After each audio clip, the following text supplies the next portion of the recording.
Yes, I'm back with another video on The Walking Dead. This time, literally 2 years ago, I announced that I would do a series on each installment in Telltale's The Walking Dead series, but I never specified how fast such a series would be released. Thanks for giving me the green light to waste your time, you fools. It wasn't until a full year later that I even bothered to cover the second season, mainly because covering it involved me having to play the bloody thing, and I hate it. Where season 1 had been a rising star of quality, a sleeper hit born on the back of an unconventional storytelling device, and an earnest desire to tell a memorable and beautiful story, season 2 is just bargain bin crap. I voiced that opinion on the internet because I struggled to keep my mouth shut, and it was at that point that I realised the Telltale Walking Dead series is adored primarily by children, when I suddenly had a comment section full of prepubescents typing in full capitals. Fantastic stuff. I appreciate the youthful insight, but also this channel isn't for children. Come back when you have a driver's license. But yes, it's time to revisit our annual Walking Dead discussion.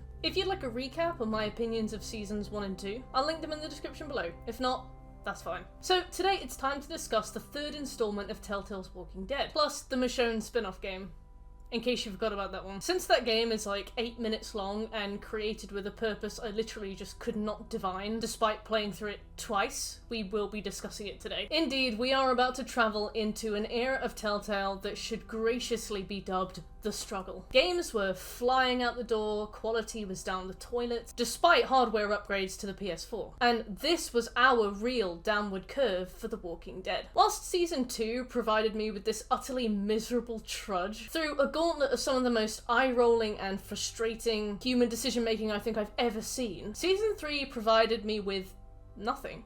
Absolutely nothing. The flatline at the end of the road traffic accident that was Season 2, Season 3 wasn't offensively bad. Like, it wasn't awful. Don't get me wrong, it just wasn't good either. It erred unconvincingly on the fringe of average. So let's unpack why. Over the course of this video, we're going to utterly rinse clean Season 3 of Telltale's The Walking Dead, also known as The New Frontier, and the Michonne tie-in DLC. If that, and similar, sounds like the kind of thing you'd enjoy, make sure to drop a like and subscribe to the channel. We cover all sorts of media here, TVs, movies, sometimes books, and most importantly, video games. If that's your kind of thing, get stuck in. Also, check out the Patreon for Patreon-exclusive polls and posts, including the 5-minute review series where I take one game and talk about it for 5 minutes every Tuesday at 4 PM. Thanks to my patrons for making this possible, and thank you specifically to Numpty Jones, Carissa Fulcher, and Julia for being my highest tier patrons. I could not do it without you. With that said, let's get on with the video, and spoilers ahead for The Walking Dead Season 3 and Michonne. So The Walking Dead New Horizons bravely begins in a new setting with new characters. At the center of it all we have Javier, the successful but busy and unreliable brother, the pride of his father but absolutely staunch in his commitment to letting down everyone he can. We also have his brother David, the more loyal, family-oriented and jealous sibling, the human manifestation of PMS who can't seem to respond to anything without wildly overreacting and ripping his shirt off with weird misplaced rage. Use your words, David. As the story dawns, Javier is doing something even an apocalypse couldn't get me to do, running uphill, pelting back to his family home. When he arrives, David notifies him that their dad has died.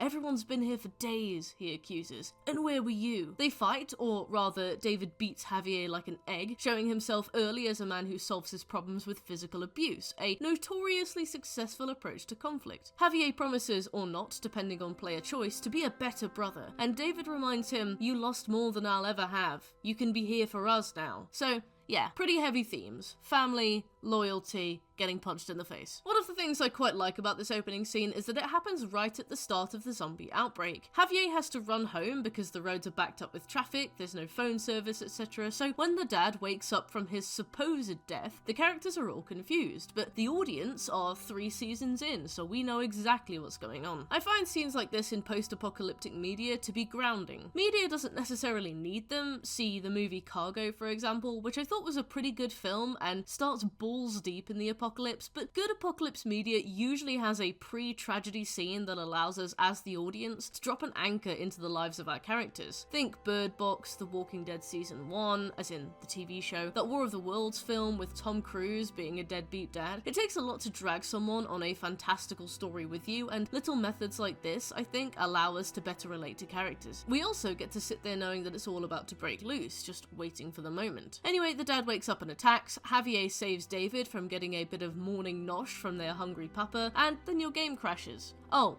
Wait, yeah, no, looks like it was just mine. As the opening credits were about to start, my game just shit the bed. It simply could not load the credits segment. So I restarted the entire console and played the entire prologue again. I think the first checkpoint is after the credits, or just as the credits start, so this was kind of a smack to the face. The prologue is longer than I remember. Long story short, Javier, David's miserable wife Kate, and kids Mariana and Gabe end up stranded together. David never comes back, and the four of them head out as a little patchwork family. They unite with Clementine, who leads them to a place called Prescott, which gets overrun when it's raided by a group called the New Frontier. Hey, that's the name of the game. Turns out Clementine was a member of the New Frontier, and they have AJ, her little brother figure, and the baby that was born at the end of season 2. With a few stragglers from Prescott and a bloke called Paul, or Jesus, who was on the show and was probably in the comics, but I never read them, the team head to Richmond, where the New Frontier are located. Turns out David was here all along. The family are reunited in time to discover a huge conspiracy, lots of people die in the fallout, and Javi stays in Richmond, either as part of the machine or stepping up as a new leader. Clementine heads off to find AJ, and the story ends. Okay, right. So, this series was split pretty harshly by reviews and also by the comments I had on my other videos asking me to discuss it specifically, either because people loved it or they hated it, and both sides kind of wanted to see that opinion validated. It is a polarizing topic. For me, sorry to say, I found this game nothingy, average, middle of the road, and for your convenience, I have put together a numbered list of my thoughts on The Walking Dead Revelations, so enjoy. Number 1. Our side characters are new enough to be interesting, but they are discarded by the story so significantly that they end up leaving the weakest impression. So, who do we have? Most of Javier's family die during the initial outbreak, which is to be expected, but by the time we catch up with them, the kids have aged a little bit and they're all out on the road, you know, they're seasoned. Our main character is obviously Javier. Alongside him is Kate, his brother's wife, and Kate and his brother's 2 kids. They meet a lot of people on the way. A lot of people. Some of them are remarkable, some unremarkable, and I can't really be bothered to look at all of them in detail. So if you see that a character is missing in this section, just know that I don't respect them enough to talk about them. They just weren't that interesting. Kate is David's wife and Gabe and Mariana's stepmom, not their biological mum, so there's a rift between them that Kate kind of mentions a tiny bit, but is never relevant, never factors into any of the choices the characters make, and never really gets brought up again. There's a lot of that. So Kate is, for lack of a better word, hot. She's David's hot wife, and we spend most of the prologue, and most of any flashbacks, watching him lose his temper at her, shout at her, while she whimpers and cries and looks at the floor and takes the brunt of it. She often takes the full force of David's temper for others as well. Once you can tell he's going to be upset, like when his commemorative glass accidentally breaks in the sink, she predicts his anger and she's like, "No, Javier, you run, I'll deal with him." So not only is David a loose cannon, but he's also a predictable one. So just a cannon, I guess. I think Kate is a pretty solid concept for a character. After David and Javier, she's definitely the best fleshed out character in the game, personality-wise, but she's largely absent from episode 2 as Javier has gone elsewhere with Clementine, and then she gets shot about halfway through the 8-hour runtime and spends most of the game on her ass, slowly dying from internal bleeding. Kate has a lot of promise, and they don't really give her much to do with that promise, except drive a tractor or a crane or something into the wall of Richmond right at the end of the story, letting in hordes of zombies, because this game definitely forgot that there were supposed to be zombies in it. Kate and Javier, or just Kate, depending on your choices, seem to have a bit of a thing going on. Depending on how you respond to Kate as Javier, she and Javier either have raging chemistry, or Kate is just irresponsibly horny for him.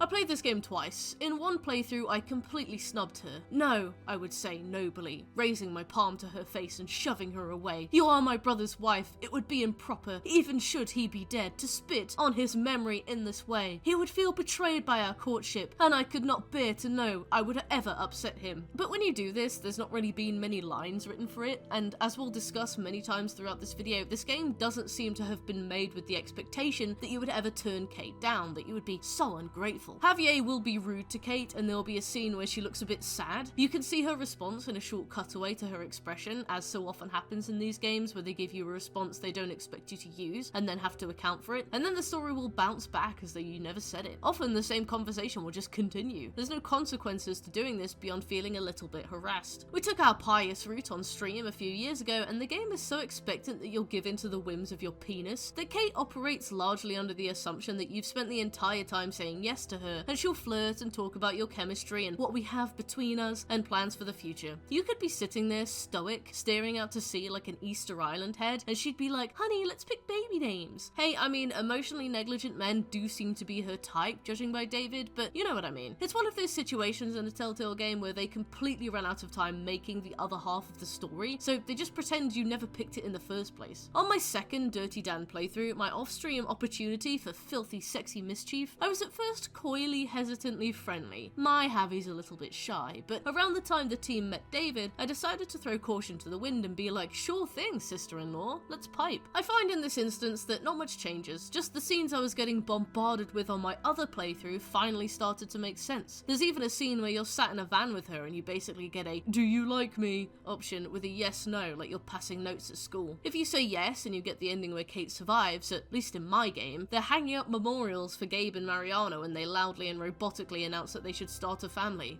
It's definitely a choice. Gabe and Mariana are definitely two notable young characters. Gabe idolizes his dad, David, and consequently has a bit of that old Davy boy fire burning in him. Especially in episode 1, he's your classic low social battery teenager. He has so little patience, and he's openly hostile and disrespectful to Javier and Kate, although less so to Javier as he's the cool uncle. Kate comments, some days I just want to leave Gabe by the side of the road, and he's like lying on the car seat right behind her with his eyes closed, so I definitely assumed that would factor in later when he leaves her for dead or something, but it wasn't so. This flippant desire to abandon her stepchild in a zombie apocalypse, no matter how jokingly stated, seemed the perfect kindling for some good old family feud, but the story forgets Kate's feelings. On the flip side, Mariana is really lovely. She carries around an old Walkman, but the batteries died ages ago, and she basically just happily explores and looks for candy bars and makes light conversation, so she's the more pleasant of the two children, which is presumably exactly why she gets killed off straight away. So we've got two characters. The likeable one is killed out the door, leaving us with Gabe. Gabe is sad that his sister dies, but then takes a crazy backseat to the story. After this, he doesn't seem to have many lines at all until the team are well into Richmond, like the final 2 episodes, and by then the cast is so big that he does get lost in the noise. Mariana becomes this footnote that Javier wedges into conversation every now and again. Someone will be like sad or angry, and Javier will be like, we all lost someone. My niece. And then he tears up and looks to the side and like grits his teeth, but there was never a scene where it felt organic, which is weird since they did have good chemistry. Playing the niece card at every opportunity, Javier, shame on you. Gabe does have a redemption arc, or maybe that's just a general maturity and life experience arc as the story proceeds, but it seems largely detached from his sister. Beyond making him sad, there's nothing I remember, unless I was asking him the wrong questions in my dialogue options, that had anything to do with the fresh loss of his sister. He suddenly decides that he wants to follow in Javier's footsteps, not his dad's, and takes Javier's side on things more. Beyond being some emotional moment for David when they run into him a few days later, Mariana's death has like stunningly little impact. Javier meets Clementine around the time Mariana gets shot in the head, so maybe it's supposed to be some like niece surrogate, but by this point in Clementine's own story, she's so mature that it's more like Javier has just accrued an extremely short business partner. It feels like when the power goes out on your street and you stand there becoming best friends with a neighbor you never see again, and she's there in her dressing gown with her arms crossed, nodding gravely at everything anyone says, and then the power goes back on and you just say goodbye and go back into your homes. Fantastically, Gabe starts to have a little crush on Clementine, and if you pick the right dialogue options, Clementine can save Gabe at the end of the game, but I never managed to get that perfect combination of wingman. First time I played, Javier went along with David and Gabe while Kate died, and the second time I played, Javier went along with Kate while David and Gabe died. When you find Gabe at the end, there's a scene mirroring Lee's death in the first season where you can choose to shoot him or not, except in this game you can let Gabe shoot himself, which is a bit hilariously cruel, even if he wears a Jughead beanie, but you've spent way less time with Gabe proportionally, and it feels like you're doing a mate a favor, rather than desperately wishing there was any other way, second-guessing yourself and sobbing loudly into your controller. David's a special case because the show has no qualms about showing you what a piece of shit he is. In fact, I liked David's character the most because he gives you an opportunity to see what a coward you are, and who you'll sell out in the moment. Like, you talk a big talk in private with certain characters, and then David comes over and shouts in your face, and it's a testament to whether or not your dad shouted at you as a kid, as to whether or not you'll completely fold and become loyal to David immediately. He's like a Rorschach test for kids whose dads have anger issues. David, as he reveals to you right near the end of the game, David is a soldier,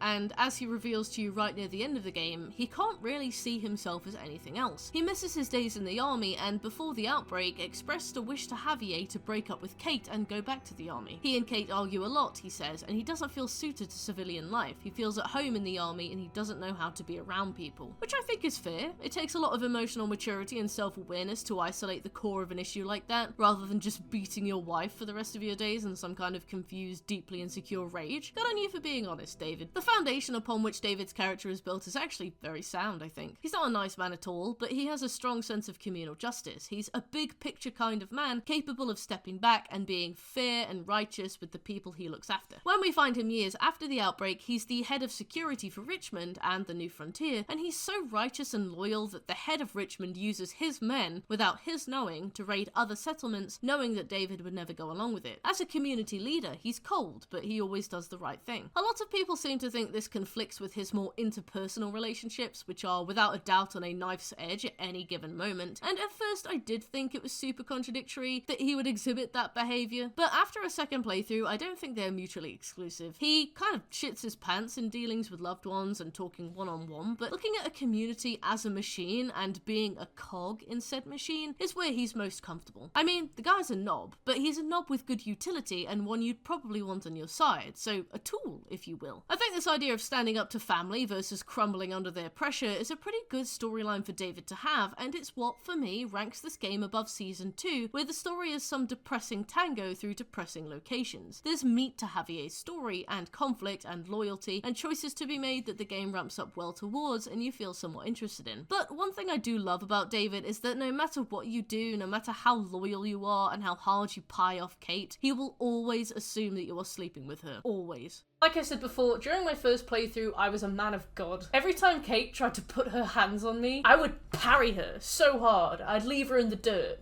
No, I'd say. My allegiance to my brother, dead or alive, as he may be, means so much more to me than this humble slice of pussy. And then she'd look sad, but then the camera would change to the next segment and she'd just be normal again. But in episode 5, I was blindsided when David suddenly turned to Javier and confidently accused him of being with Kate. Like, yeah, sure, I can understand him having his suspicions of the two of them, but this scene is written for sure under the assumption that you've been piping her all along. Especially after all his speeches about being a soldier and not being happy with Kate, and the 4 years of time or whatever it is that has passed since you last saw her. You would think a man capable of pinpointing his feelings of emotional isolation and out of placeness following leaving the army would be able to be like, nah, you know, I've been happy without her. I've got my Lego sets now. I'm okay. So he bellowed at me for ages and it completely fractured our little family. So next time I played, I took my chance with Kate and the exact same thing played out, albeit I got a smooch at the end. So, you know, win-win. Tripp and Eleanor were two members of the Prescott community. The family met shortly before Prescott was razed to the ground and everyone ended up fleeing into the night. Tripp is your classic, if I was going to draw a mechanic, I would probably draw this kind of man. And Eleanor is a very dry-humoured, pragmatic young doctor who can have chemistry with Javier if you want her to, you scoundrels. A fantastic reflection on me was that no matter what I did, I didn't think there was a single choice I made that Tripp liked me for. I sometimes would go out of my way to consider him during situations, and he'd always look at me like I was a screaming kid on the bus. Sometimes he'd shout at me, and I didn't always know why. I like that Tripp and Eleanor have this unrequited love storyline. Tripp has feelings for Eleanor. They had a thing once. Eleanor isn't really that fussed on it. Tripp, during the game, tries to rekindle their thing, and Eleanor still isn't into it, and then she turns evil. Yeah, it's a very primary school way of saying this, but it is kind of true. Eleanor, no matter how you treat her, no matter how she sees you behave, will always betray you. Like, angrily betray you as well. I tread on eggshells with Eleanor throughout my first playthrough, and we got along really well, but once the people of Richmond turn on you, Eleanor is the first one to side with them, and she does so from the crowd with this, like, angry nod, having had one conversation with the Council of Richmond. Second playthrough, I was like, meh, she'll turn on me anyway. Anyway, I'll prioritize Tripp, and the man still didn't like me. God damn it, I did my best. There's a choice you need to make towards the end of the game where you can either choose to save Tripp or Ava, David's best friend, and whoever you loudly pick is the one that gets killed, so the other person has to go along with you, knowing that you were okay with them dying. And I don't want to sound too enthusiastic here, but I kinda love it. The issue is that the person you save dies in the next scene, because even the thought of having these characters survive until the end was somehow too expensive for Telltale's budget, but it's a good premise. First time I chose Tripp because I knew him, and Ava, oh Ava, went along with me furious. Then she got grabbed by a zombie as we passed a car on a ledge. Oh well, knowing the trick the second time around, I saved Tripp to see what happens, and he dies shortly thereafter when you need to swing over a gap occupied by a helicopter. He kind of just stands there and nobly dies rather than like climbing the bus to his right or making a leap of faith. He's okay with gruesomely and horribly dying, our Tripp. Finally, our little carousel of characters brings us to the Richmond Council, headed by an evil woman called Joan. And we know she's evil because she's old and she looks like the Asian version of the mum from Arrested Development. Basically, Joan is evil because she's got some Hot Fuzz-esque greater good attitude towards law and order. She sends the troops out on subvert missions to raid and destroy smaller settlements and steal all their stuff, which is what happened to Prescott. And she does this away from the prying eye of David, who she knows will take issue with it. Beyond that, she's selfish and self-righteous and a bit kangaroo courty. When David finds out and tries to stop her, she does this big show of going to hang him, and then the killing starts. In my game, she just snuck away, cliffhanger style, and was unaccounted for at the end. There's also a doctor who takes crazy hardcore injectables because being sober around Joan is apparently that bad, but beyond that, there's not much to him. He's very cold for a doctor, but he also asks you to kill him. In one of my games, I did, and in one of my games, I didn't, and the result is largely the same. He just shows up at the end for a quick pantomime cameo before he tells Clementine where her next stop is. Besides that, there's a farmer guy who's in charge of all the, like, arables. He tries to bring peace to the council and gets murdered. I don't remember much about him at all. Number 2. Clementine is the series draw, so they have to include her for returning players, but she also doesn't really fit into the story anymore, and she feels like a cameo.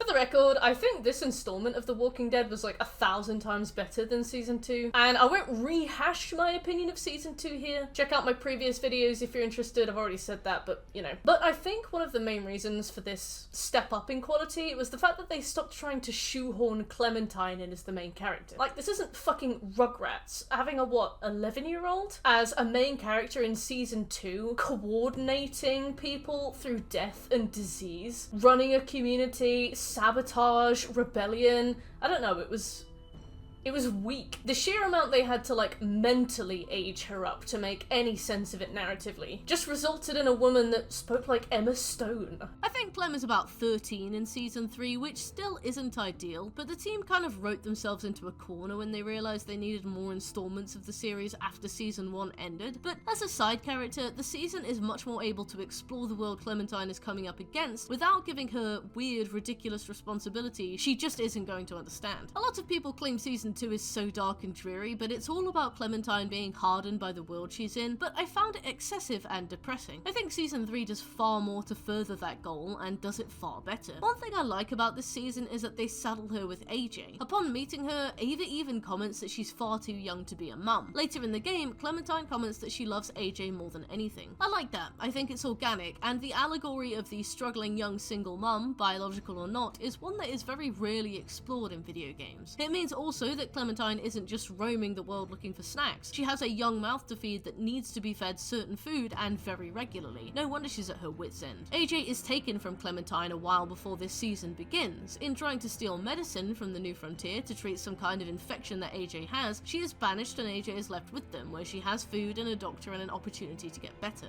Clementine's goal throughout this game, unlike Season 2, where it was literally go along with everyone else and maybe things will improve, is to find AJ, which is a far more effective goal for her to have. Clementine meets Javier and the team after they're attacked at the junkyard, and she helps reunite them. Incidentally, she joins the cast basically as soon as Mariana is killed, and since she now takes Javi's right-hand position in Mariana's place and becomes Gabe's key interest throughout the game, for whatever reason, she effectively eclipses any point Mariana could have had in the story, which is kind of bleak. Poor Mariana, killed for plot development, if that. I have no idea. From this point onwards, Clementine loosely accompanies the team. She feels orbital, like they're all bog-standard planets and meteors, and she's some kind of random toaster that's whizzing around amongst them, clearly out of place and confusing as to how she even got there. Clementine is orbital enough that she has her own story, one that is fed to us in dribs and drabs in a way where you can tell someone on the team still really wanted her to be the main character, but shoved far enough out of the present events that the emphasis is still very much on Javier. Like, Javier will do all the main important parts of the story, but Clementine will be there to pull him up onto a ledge, or slam a door shut, or kill a zombie that was about to chew him to bits. She's very sidekicky in a way that feels a bit wedged in, like she's taking things to do away from Gabe and Mariana. Number 3. Javier and his family are introduced and unwrapped purely to be a catalyst to Clementine's own development and are never seen again. The irony of Clementine feeling so wedged in is that this story serves her purposes more so than Javier and his family, which I found very jarring. In my opinion, Javier and his family are really well written. Mostly, anyway. They have their backgrounds and their quirks, and they're all very remarkable from each other. You'd never confuse them together. I adored, for example, the way Javier was an ex-baseball player. A baseball bat is his weapon of choice, and he still wears his old jersey. And adorably, people still recognize him from way back when. It's not some OP background that means he's running around like Doom Guy, and yeah, it's a little bit on the nose in regards to, this man likes baseball, therefore his whole life is baseball. But, you know, it's charming and memorable, and for a series that relies so hard on its characters, I felt like it was an important consideration. In fact, I liked Javier, and the most annoying thing about him was the fact that he never shows up in season 4. There's even a moment in season 4 where Clementine gets asked about the people in her life, and you can mention Lee or Javier, and if you mention Javier, they just bring up Lee in the next sentence, despite none of the characters having heard of him before. It's brilliant. See, Javier isn't Lee, and I did a lot of comparisons in my video on season 2 on Lee's ghost, who is represented by who stands for what, who Clementine is torn between, and Javier isn't Lee in season 3, which I quite liked, at least not to Clementine. For Javier, he is Lee to Mariana, which goes not well, and Gabe, which also, depending on your choices, doesn't go very well, but Clementine has had her Lee, and although Javier becomes a cute older brother to her, seriously, there is an adorable section where Clementine mentions that she started her monthly bleeding, and Javier explains to her what that means, but he's not a father figure, and I do like that. Clementine, whilst this young and in a story this grounded, is best as a side character in my opinion. A lot of people rated this season poorly because you don't play as Clem, but fuck it, who cares? She's great in season 4, which takes on a much more young adult novel tone, a school full of weirdly capable kids, suspension of disbelief, but she's stuck out like a sore thumb in season 2. Season 3 has it right, I think. I like the meeting of the two worldviews. Javier and his family call the walkers muertos. Clem calls them walkers. Javier asks what they call them if they're running or crawling. Clem gets annoyed. It's funny and sweet, you know, this brief bond of culture.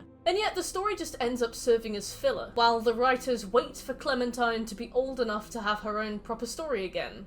Fantastic. Number 4. This game was technically bare bones and buggy as balls. My first run-in with the depths of assery that this game is when I finished episode 1 and the game suggested I buy the season pass with all of the episodes for season 3. So I clicked yes. It takes me to the store page, and it won't let me buy the season pass because I already own episode 1. Like, you can't buy the game, literally you cannot own the game without purchasing episode 1. Episode 1 is the base package of the game you buy. But to buy the game now means that you own too much of the game to be allowed to buy the season pass, since you already own an episode. It wanted me to buy every episode of this game individually. 20 quid for an 8-hour broken piece of shit that doesn't work very well and isn't very good. I think I'd pay 20 quid for the first game in the series, or the 4th. I like the final season a bit, but not all 3, you know? Come on, boys. And you'd have to pay me 20 quid to play 2 again. So I hopped onto a friend's PSN account and I downloaded all the episodes there instead for free. Judge this, Judy. After one horrendous crash that went so hard it crashed my entire PS5 during the prologue, I didn't have too many issues beyond ridiculous visual bugs. For some reason, I had crazy visual bugs, most specifically around Javier, and any apparatus he might temporarily wear on his person. The second he put his baseball bat on, for example, it was suspension of disbelief, game over. For some reason, the bat was stretched out and massive and like eerily floated alongside him whenever he walked anywhere, connected to him by some stringy little strips. It was always hilarious every single time and completely took me out of every single scene it featured in. It was appalling. One slightly less funny visual bug, however, and flashing lights ahead if you have photosensory issues, but I managed to get footage of this weird flicker flickery bad boy. This happened mostly in the final few episodes. My screen would aggressively flicker and spasm while I was playing it, but I could play through it. So there were moments where I just thundered through despite not being able to see the on-screen prompts because it was less effort than restarting the game. Otherwise, you could pause the game and do something for an hour and it would be fine. The mechanics of the game were super scraped back as well, I noticed. Sure, the same dialogue was there as before, and all those little 4-choice systems that resulted in a slightly different reply while the game insists that so-and-so will remember this, and they won't remember that, and it will never come up again. But beyond that, while the game is better graphically than its predecessors, presumably in part to no longer being on the PS3, the gameplay was stripped back very hard. Exploratory segments were almost entirely removed. To my memory, there were like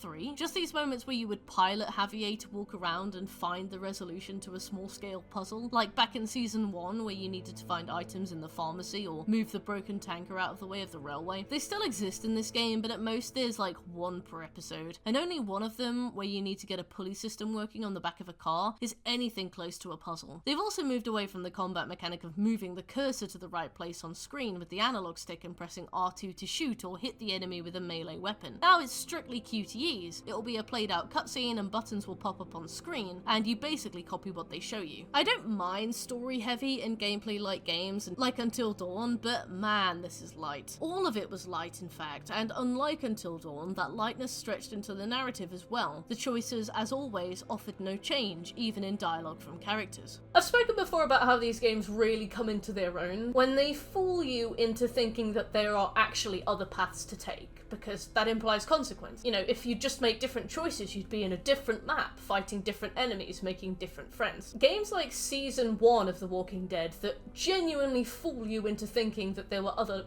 routes you could have taken. Games that really do make you feel like your choices have weight and consequence. Hide their linearity really well. It's a running theme through the better games of this genre. They hide the fact that there really isn't any choice to make. The story paths are never really branching. They, at most, like, loop away but come back and rejoin the path at a later branch, sometimes even just a few seconds later. The better the game, the better they are at hiding the fact that they do this, and this game was dreadful for it. Like Season 2, so many of your dialogue choices are entirely ignored by the story, and not in a it all pans out the same way kind of ignored, where we're shown a butterfly effect or a domino effect that lights a fire that can't be put out, but more like I will say something to a character and they will behave as though I said the other option. Early on in the junkyard, I got attacked by some dudes, knocked out and put in the driver's seat of a van, handcuffed but not gagged. Javier tries to speak to the driver. Naturally, the driver's like, if you talk, I'll kill you. So I was like, okay, then I will not speak, and I chose the option to stay silent. A moment later, the guy exploded with rage and said, I said, if you talk, I'll kill you, which at this point came off a bit excessive, like he actually secretly wanted me to talk. Later in the game, I ran into a character called Conrad in a bar. Knowing that Javier was banned for life from baseball for gambling, he offered a sympathetic smile and said, that sucks that you got a lifetime ban for gambling. Presented with a bunch of opportunities to respond, and most of them quite confrontational, I decided that my Javi would agree and say, yeah, it's really smelly. And Conrad standoffishly barked back, look, I just know what they said in the papers. So yeah, not even counting all the characters that left or were killed off because it is simply expensive and time consuming to account for so many variables at one go, this is very much a game with limited resources. And that's really it. It's hard to find so much to say about Season 3. Not only is it completely abandoned by the canon beyond AJ's origin and upbringing, but it's underwhelming. There's so little of this that is worth your time. And if not for the fact that I'm a raging completionist, this is one that I would honestly suggest skipping to get to Season 4, or just not playing it in the first place, since I do honestly believe that this series of games peaked hard right around the end of Season 1. Now, shortly after A New Frontier, a new game toddled onto the scene, the Michonne standalone DLC. As I said back in my first review, I'll be covering Season 3 of Michonne DLC in the same episode, and it's because this is like 5 minutes long. It is supremely linear, even for a game that is essentially a glorified cutscene. I don't know how many people can die in this, but I played through it twice and I never managed to see much of a difference at all. Checking the wiki now, I see all the confirmed deaths are super side characters, including characters we only see in photos or hear about secondhand. Even the determinant characters are people I literally don't recognize after again playing the game twice. But yes, this is as set in stone as it can get, unfortunately. That's fine though, let's talk about it. I won't bother with a numbered list for this since it's okay enough to be reasonable about, but just like trite. tumorous, redundant, but I'll give you a rundown anyway just to cover my bases. The Michonne DLC actually has a good story in my opinion. Michonne dawns on our titular character, I don't know her name, running through hordes of zombies. As she's just about to give up, putting a loaded gun to her head, a guy called Pete appears out of nowhere and gives her a hand. Michonne's got a great edge on many of the characters we've talked about during our time examining this series, and I can definitely conclude that she is one of the most likable characters in the game, if not the wider Walking Dead universe. Video game Michonne is not super similar to the show, mainly since in the show she has a brother and a boyfriend if I remember correctly, but she's likable and capable, which is good for a protagonist and astonishingly rare. She goes to live with Pete on a boat with a few other crewmates, they run into some trouble attending a distress call, get captured, some stranger gets shot, we're taken back to their house, the house is under siege, everybody gets away eventually. It's a fairly A to B story, the characters are actually likable, it's Telltale's biggest strength I feel, actually making characters who are simultaneously completely normal human beings and pushing the story along in ways that make it worthwhile. Except a bloke called Randall who is there to be the biggest possible dickhead when you take him hostage so that you kill him out of rage and then end up losing members of your group when his sister finds out what you've done. A bit of a sly move there, Telltale, but I'm just bitter that you made me feel things. The whole time there's this undercurrent of unresolved trauma and grief as we see Michonne's now dead daughters haunting her every step of the way. These girls are used to make some actually quite effective scares where they'll suddenly run across a corridor or you'll look left and they'll be stood in the doorway. They're all scripted of course, nothing can just be a subtle background fright, but they're very effective for what they are. These visions often accompany set pieces where Michonne is in her old apartment and it occupies the same physical spaces where she is, like the two times are overlapping. Really, she just has a lot of harrowing hallucinations, I suppose. As is typical, this DLC has the same cutscene QTE stuff we see in the New Frontier, and to their credit they do try and spice it up. For example, the first 20 minutes features a little shortwave radio you need to tune into a distress call with, but it's basic stuff. It also has a bunch of scenes where you look for things through binoculars, and I hate scenes like this because I am utterly convinced something is going to make me jump on purpose. It's got those classic zombie movie tropes, like an entirely variable time to turn. Like sometimes it takes people a day to turn, sometimes it takes people like 15 seconds. At the start, I had a guy shoot a boy in the stomach, and his sister's leaning over him and crying, and Michonne is like, get away from him, that's not your brother anymore. I was like, chill out Michonne, he's only been dead a second, give her some time to grieve. But true to form, he sprung up like a jack-in-the-box half a minute later, full zombie energy, none of that zombie warm-up they do where they like blink and moan for a bit to give characters time to run away. And what I love about these games too is that they themselves start to become desensitized to emotion and death. This girl watches her brother die horribly in front of her, and she just kind of stares at her feet and sniffles a bit. She's basically immediately okay. Man, I would be inconsolable. Speaking of tropes, this DLC also cements the utterly brain-dead, I've opened a big door to outside, and I'm going to stand with my back to the outside, and I'm going to talk to you for a long time without looking behind me, segue into getting domed. So many characters in The Walking Dead seem to love doing. I can't tell if they're even parodying the trope when they do it in the games, because they just do it straight-faced. There's no tongue-in-cheek to it. While I do appreciate this was a standalone spin-off for the series, and was probably an opportunity to A, market the character herself in the show or something related, and B, suck in a little more profit out of this franchise without needing to find another way to loop Clementine in, or C, maybe just being a chance for the writers to flex their muscles, what I love about the Michonne chapter of Telltale's Walking Dead is that it's entirely superfluous. The game is so short and so cutscene based that it's not really anything you can fully immerse yourself in. There's no mechanics to perfect, no real dialogue differences to hunt for, no Easter eggs, no variety. It's a tunnel vision experience. It's more of like a playable trailer for a bigger franchise, something you drop $5.99 on and basically just get advertised to for 6 hours. I think we can count our blessings that they didn't insist on dragging it out to 5 episodes at least. So I did say that this would be part of a series of reviews, and it will, don't you worry. Just I'm concerned that I'm starting to sound a bit like a broken record. Technical limitations, financial limitations, time limitations is all I seem to parrot when we break these games down, but in my opinion, it is one of those games when this is really, really core. You see games get crunched to hell, and when they're finally barfed out into the world, they're usually alright. Like there's a skeleton there that worked from the beginning. Like I heard Cyberpunk was good about a year after it was released, for example. Pokemon Scarlet and Violet, or whatever they're called, are apparently crazy fun, but completely broken. Even when the crunch cripples a baby game's first steps out into the world, there is something salvageable, and I think this is where The Walking Dead struggles. It doesn't have first-person shooting or animal capture or cockfighting. It's a point-and-click game with some dialogue and a bit of a story that they literally cannot afford to give you too much freedom on. Any enjoyment of this series rides on your existing love for the characters, and it's something the game takes far too much liberty with. And as I reiterate, it it was never an issue with the devs, who clearly fought to offer a good story. Bad Crunch and silly Telltale took the legs out from beneath something that could have been really solid. But no more. Next episode, yes, I might mention the technical limitations a little bit, but that will not be the reason as to why I felt Season 4 completely failed to stick the landing. I've had a chip on my shoulder about Season 4 for a long time, like it really annoyed me, despite it being my second favourite season after Season 1, and I am very excited to discuss it. And at this rate, we will get a lovely release of said video in about 12 months' time.